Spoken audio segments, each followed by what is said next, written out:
Aujourd'hui, nous allons parler de Peugeot. Je sais pas, ils nous font une espèce de bad buzz. Donc un petit peu comme Renault qui avait proposé, donc si vous voulez racheter donc une reprise de votre Tesla, c'était pas 1000 € mais 2000 €, et c'était que pour les Tesla, les autres sinon c'était pour tous les autres véhicules sauf du groupe Renault. D'ailleurs, petit aparté, si le groupe Renault, parce que des fois il y a des petits ingénieurs qui mettent des commentaires, qui travaillent chez Renault ou le groupe Renault, ou qui sont éventuellement donc rattachés, ou éventuellement des filiales, etc., etc.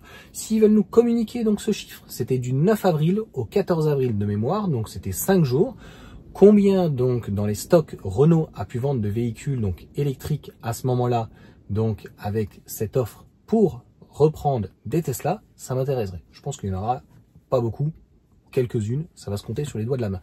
Pour autant, Peugeot nous fait un petit peu pareil, un bad buzz, c'est-à-dire que autant la garantie de 8 ans, je trouvais que c'était intéressant, leur garantie care, donc de l'allonger, d'autant plus que finalement, pour le constructeur, ça coûte pas forcément plus cher, au lieu de passer de 2 à 3 ans, 8 ans, sachant que les garanties donc et l'entretien est obligatoire chez eux, c'est tous les 2 ans, je crois, et 20 000 km, donc 20 000 km pour un gros rouleur sur un 308, 3008, 5008, etc., 4008 et autres, concrètement, ça va très vite.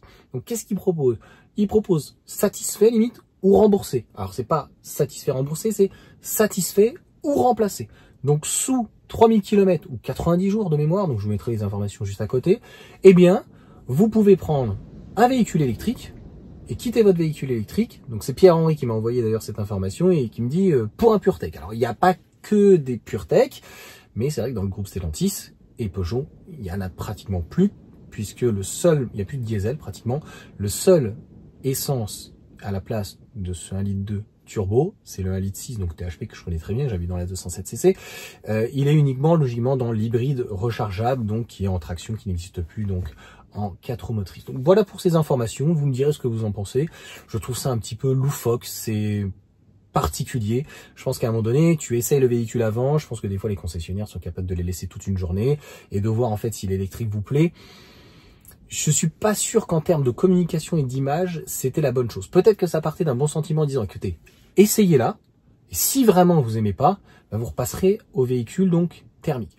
Sachant que pour le moment, les Stellantis, les véhicules en tout cas Peugeot, eh bien il y a plusieurs modes, mais il n'y a pas un mode break, il n'y a pas un mode one pedal. Donc ça serait bien en tout cas que ça évolue. Je trouve que moi j'aime beaucoup la marque Peugeot, j'ai beaucoup de Peugeot, beaucoup au niveau de la famille, la belle famille, etc. Mais aujourd'hui je trouve qu'au niveau du style ça s'est un peu perdu, surtout sur le i3008. Il est gros, il est volumineux, et il n'est pas forcément plus volumineux à l'intérieur. Donc j'ai hâte que franchement Peugeot, depuis que Gilles Vidal est parti, ça manque un petit peu de style, ça manque un petit peu de légèreté et ça manque un petit peu donc de dynamisme.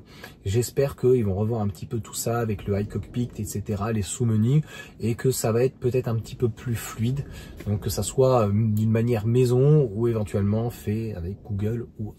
Voilà pour cette petite vidéo, j'espère que ça vous aura plu. N'hésitez pas à mettre un petit commentaire, un pouce et à vous abonner, et vous me dites ce que vous en pensez. Est-ce que franchement il y a besoin de tomber dans ce genre de satisfaction remboursée? C'est un petit peu en tout cas particulier, je trouve.